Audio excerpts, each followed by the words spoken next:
வணக்கம் ஃப்ரெண்ட்ஸ். லக்ஷ்மி அவர்கள் எழுதிய மங்களாவின் கணவன், அத்தியாயம் 17.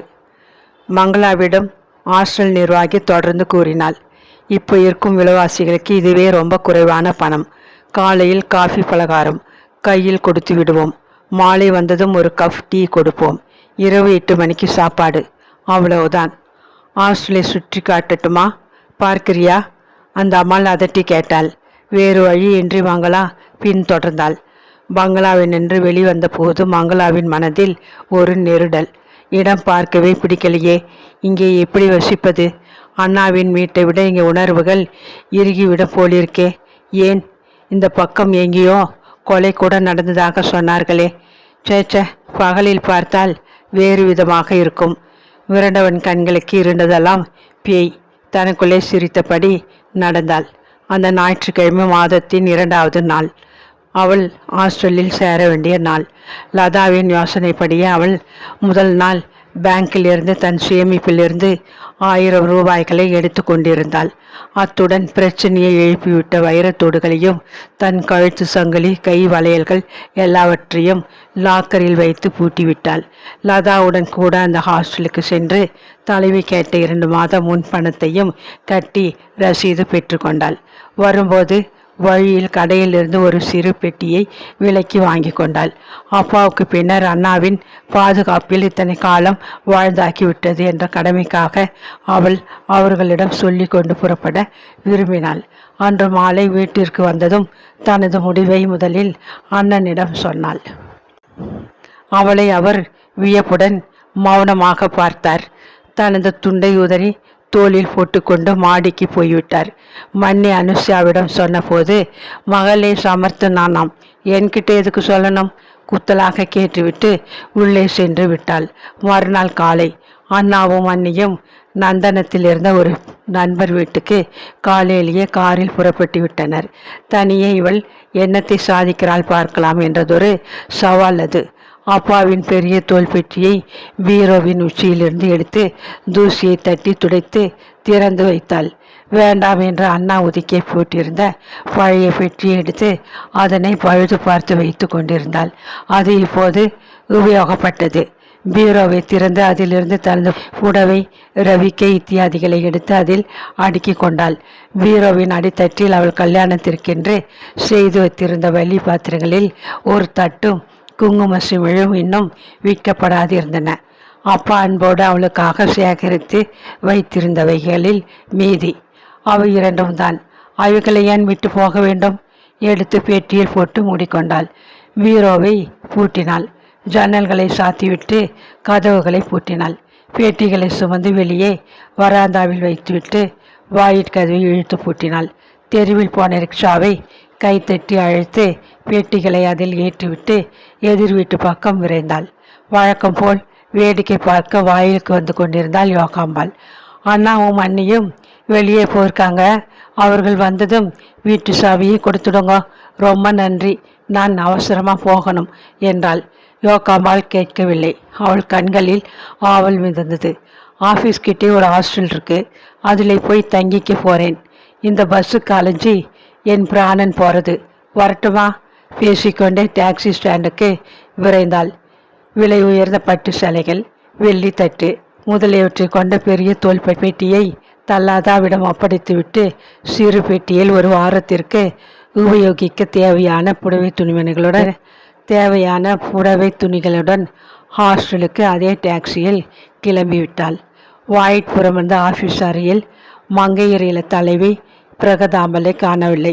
மேஜை மீதிருந்த கடிதங்களை அடுக்கி கம்பி வலை கூடைகள் போட்டுவிட்டு தூசியை தட்டி கொண்டு நின்ற வெள்ளை புடவைக்காரி விருக்கென்று திரும்பினாள். ஒல்லியான உயரமானதொரு இளம்பெண்தான் அவள். உள்ளடங்கிய கண்களும் சற்று முன் தூக்கி நின்ற பற்களும் வயதை கூடுதலாக காட்டின. போலி முத்து காதணி, கண்ணாடி வளையல்கள், கருகமணி மாலை, இந்த அலங்காரத்தில் நீல வண்ண மலர் போல் பளிச்சென்று உள்ளே வந்த மங்களாவை லேசான பொறாமையுடன் மேலும் கீழும் பார்த்தாள். வசதியான வீட்டு பெண் போல பார்க்க ஜம்முன்னு இருக்கா, இங்கே வந்தா? காலோடு தலைவரை ஆராய்ந்தாள் எரிச்சலுடன்.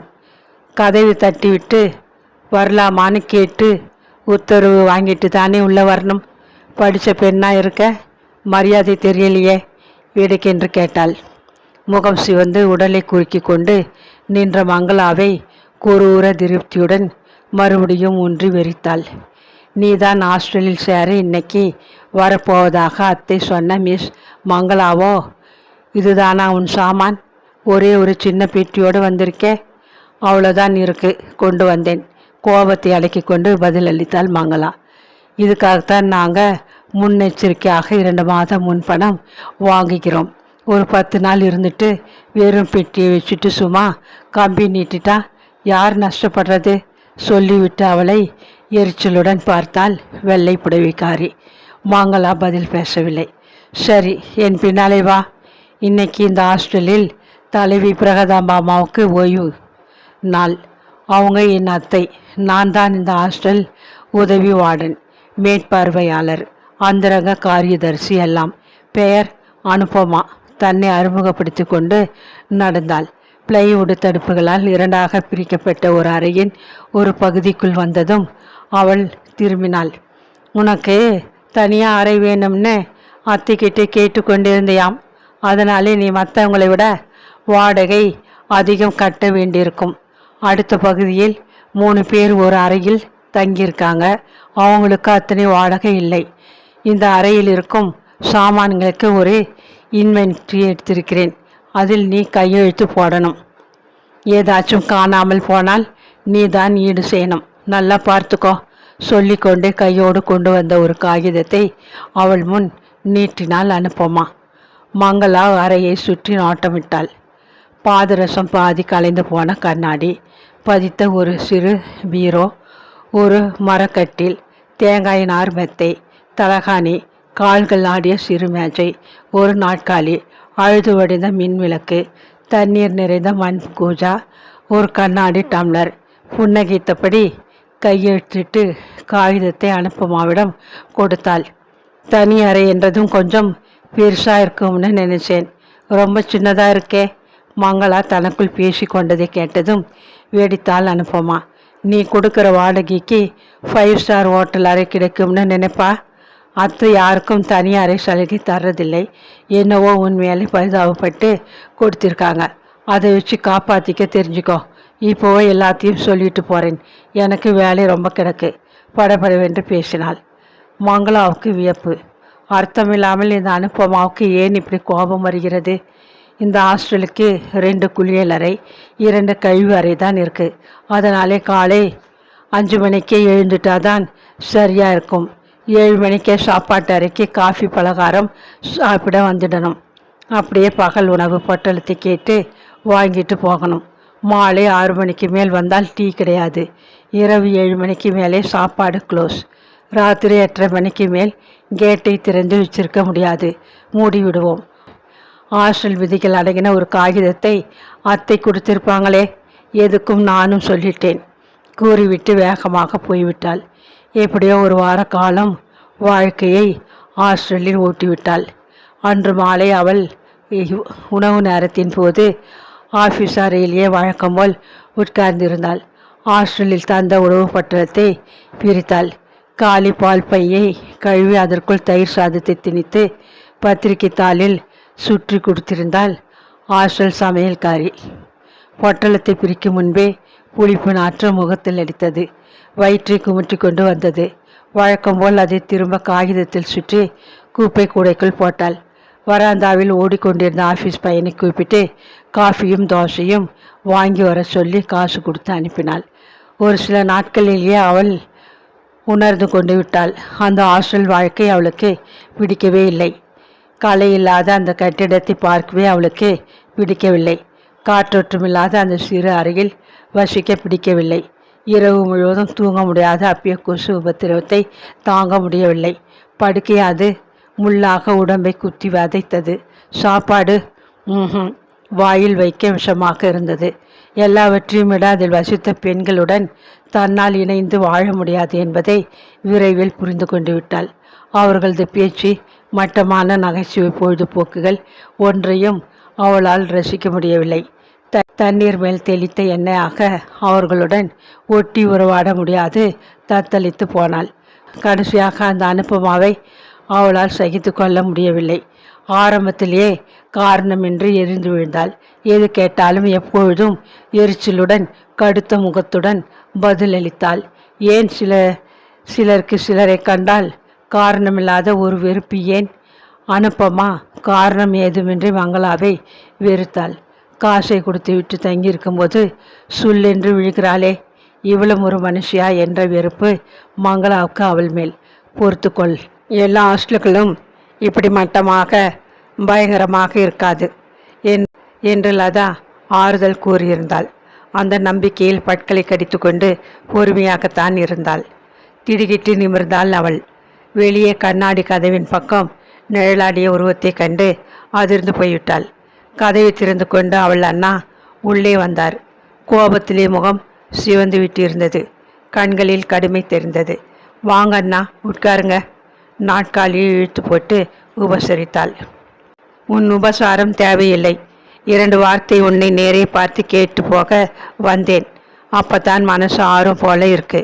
எங்களை இப்படி அவமானப்படுத்தணும்னு எத்தனை நாளாக திட்டம் போட்டிருந்த?